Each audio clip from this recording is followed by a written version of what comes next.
So listen, man. We about to talk about No Jumper, Adam, and the individual on the right for extra.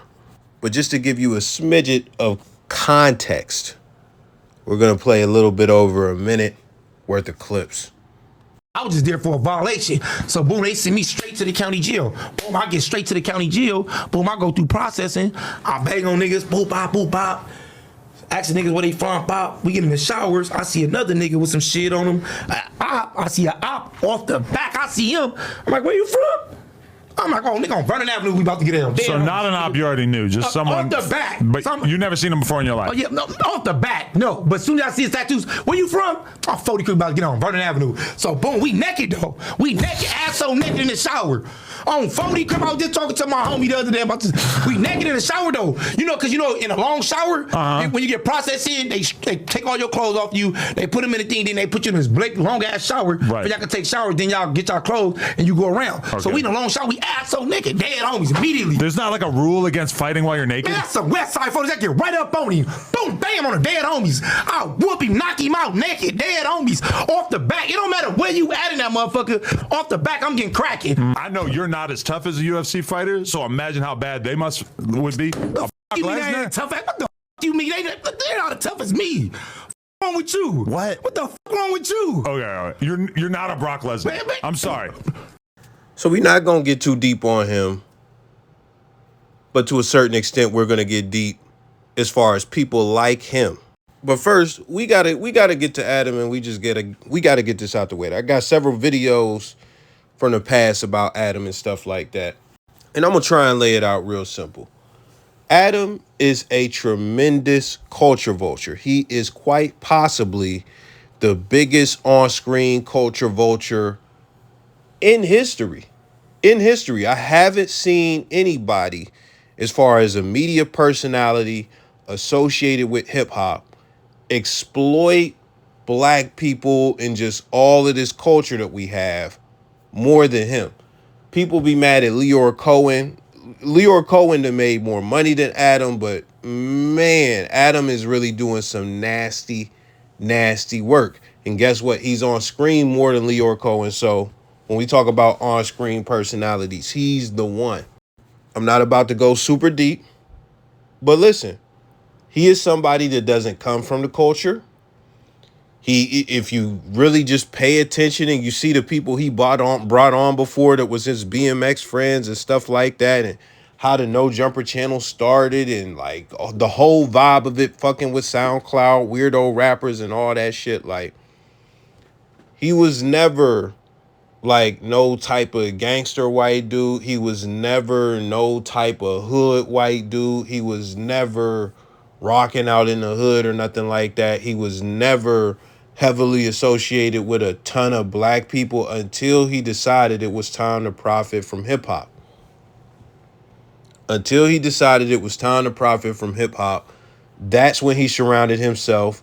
Well, first off, go look back. He had Cam Girl, which is an Asian chick who is definitely not hood bitch deluxe or nothing like that. That's not who she is. And then he had House Phone, which House Phone is a trendy, like you could look at all them niggas over there on that podcast at the end of the day or whatever that podcast is that he went to. Those are alternative niggas. And I don't want to waste too much time explaining that, but when you get to like, okay, like I'll just give you a quick example, like a punk rock skater nigga.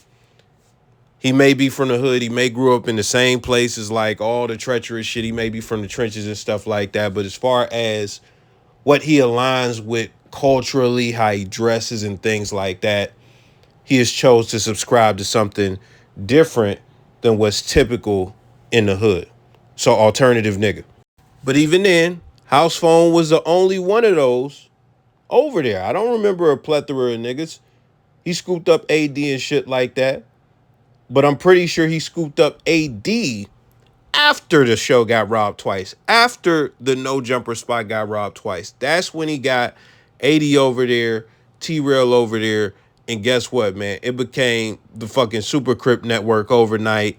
And then after that, you know, it really turned up after that. And then when he dropped them, That's when he went all the way balls to the wall and just got the gangbangers in there. So listen, that's Adam.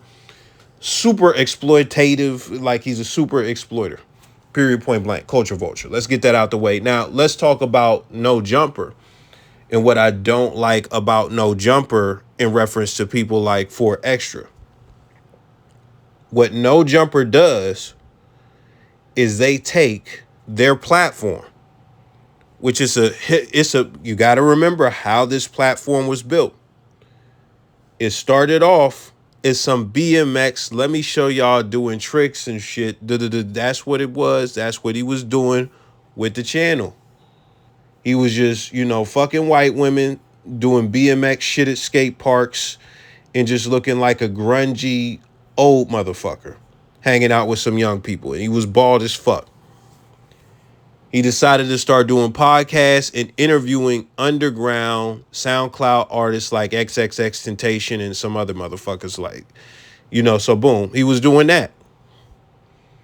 He's still interviewing people like that. And then he starts to interview certain personalities and things of that nature as far as internet personalities. If you really remember the early No Jumper content, it was some niche weird shit. Spot gets robbed. He didn't have no big interviews for real. Like no big like mainstream artist interviews. Shit got robbed twice. He got with the Crips, started inviting more gangster rappers on. And this is where the shit took a turn. T-Rail was associated with Tyga at one point, so he had some ties to music, right? At least some ties to music. He was never a rapper himself. But hey, you're in the industry. We could make you, an interviewer. And that's where T-Rail excelled at, as a personality and an interviewer. And he's built for it. AD is like, if I could really, because some niggas say, oh, you party crip and shit. I don't know shit about that. I'm not in fucking LA. I look at that nigga as a professional Crip representative. Not necessarily a spokesperson or nothing like that, but he is somebody who, if the Crips needed somebody to represent them in a professional manner, in a polished way, you could send the AD out and he could speak on the Crips' behalf. He would be a great representative if you had to put him in front of white people to talk about the Crips and shit like that. So that's that nigga.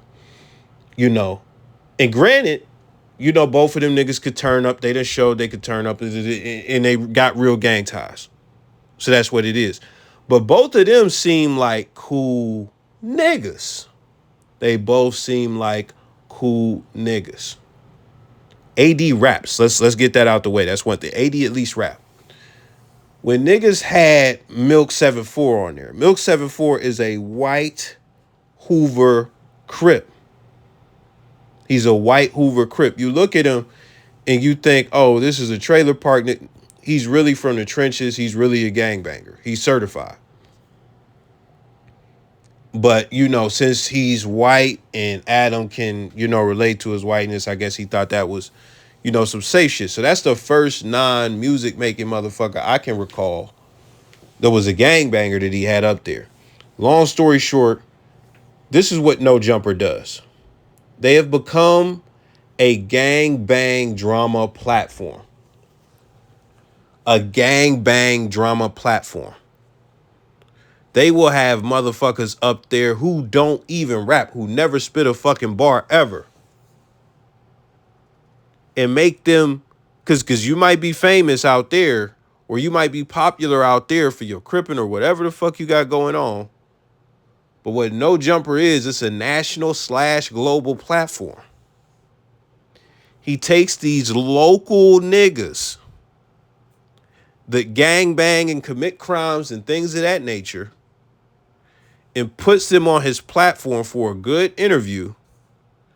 And what do? They promote negativity, they promote gangbang, and they promote violence. And again, these are not niggas with talent that he has coming up. These are not niggas who are trying to make it rapping. These aren't even niggas who have podcasts or nothing like that. These are just gang banging niggas. Now, I'm going to say this. Man, like, because I think I'm going to play another clip of dude from another podcast.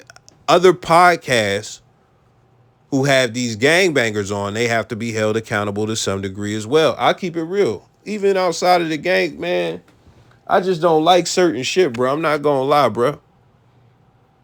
Cause like there was some responsibility back then with the media because you got people like Jeffrey Dahmer and all these other serial. They wasn't interviewing these serial killers and shit like that.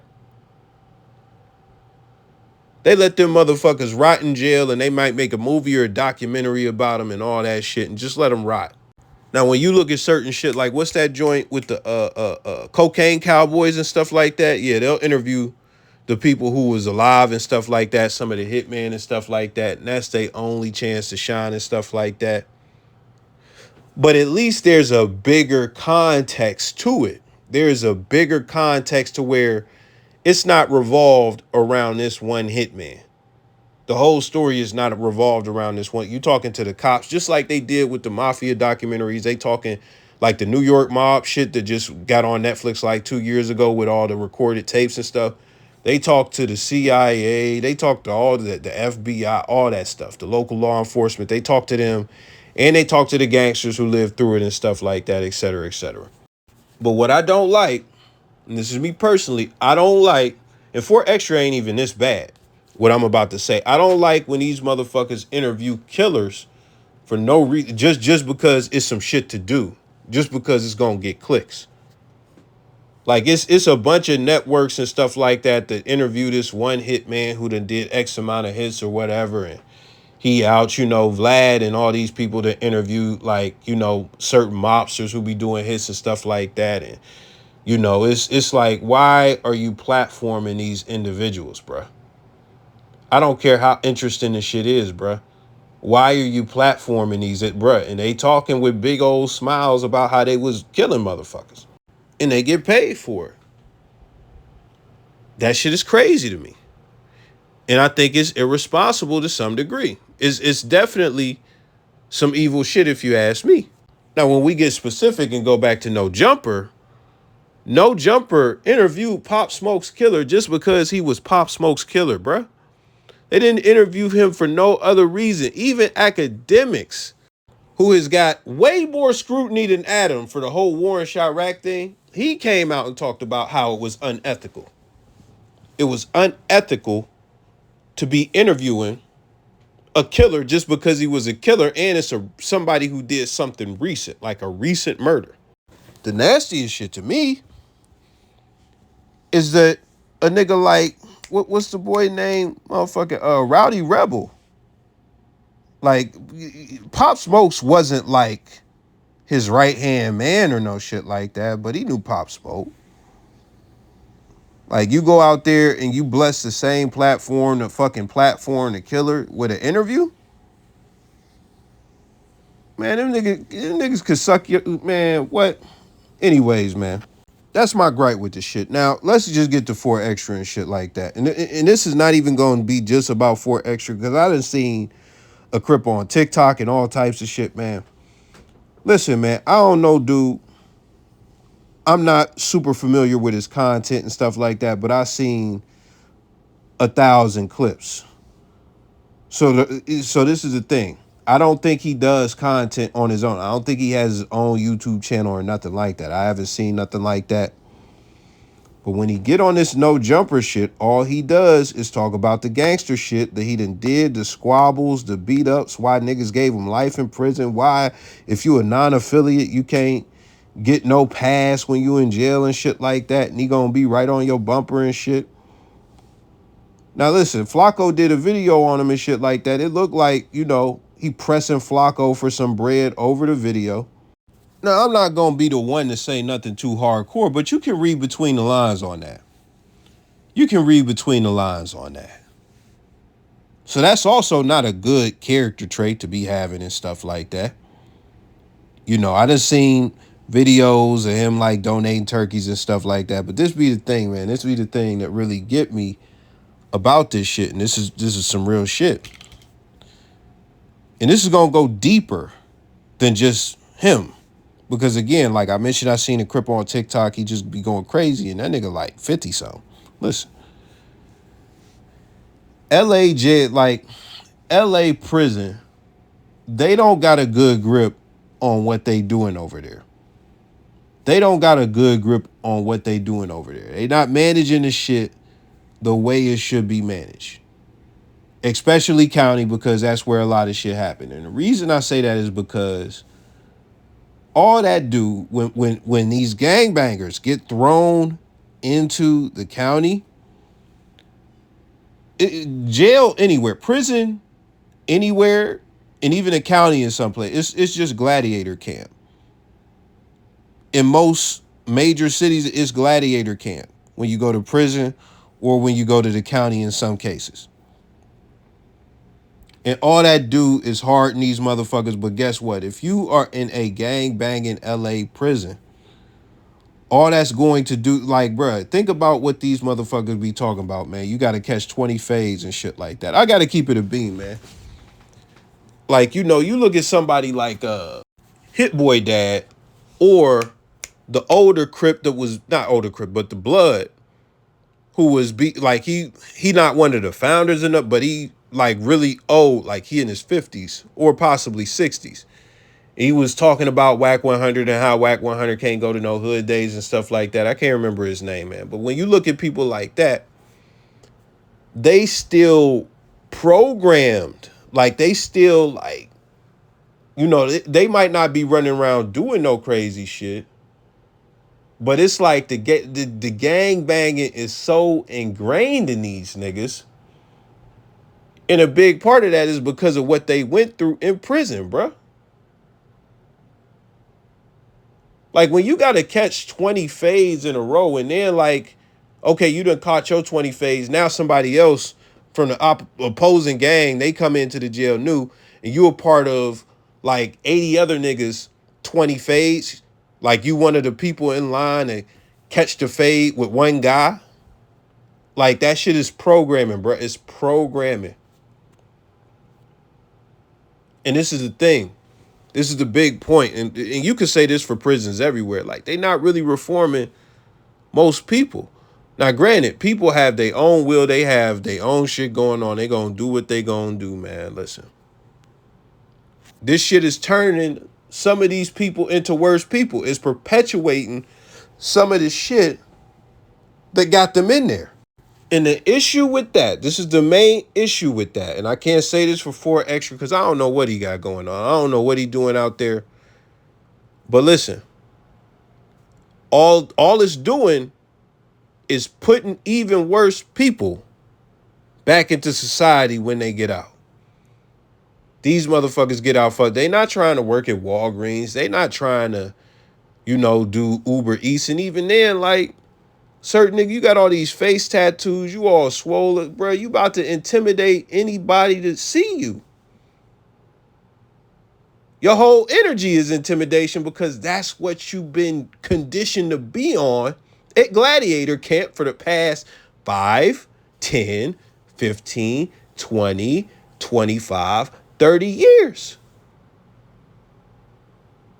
But that's it, man. Like, you know, so that's just a bunch of gripes that I have. The biggest gripe, because at the end of the day, LA is LA. It's going to be gangbangers and stuff. That's a whole separate issue that people need to work on. The prison system is going to be fucked up. That's a whole separate issue that need to be worked on. But the core of this issue is Adam, No Jumper, and other platforms, the platform people who are just criminals. They just platform them just for being criminals. It's nasty work, man. Y'all let me know your thoughts. I'm out.